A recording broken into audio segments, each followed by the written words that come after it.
একাদশীর মাহাত্ম্য কিছু শুনলাম। সমস্ত যজ্ঞের ফল একাদশীর ব্রত পালনে লাভ হয়ে থাকে। মেরু পর্বত তুল্য পাপরাশি একাদশীর প্রভাবে বিনষ্ট হয়। এই ব্রতে সকল তীর্থ তপস্যার ফল পাওয়া যায়।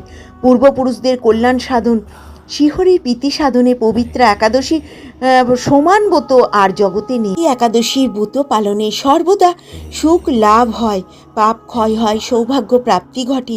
দুর্ভাগা স্ত্রীলোক ব্রত পালনে সর্বসৌভাগ্য লাভ করে থাকে।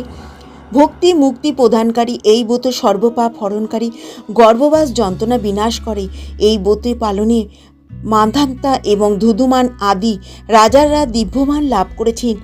এমনকি মহাদেব শিবও এই একাদশীর ব্রত পালন করেছিলেন। 10,000 বছর তপস্যার ফল কেবলমাত্র এই একাদশীর ব্রত।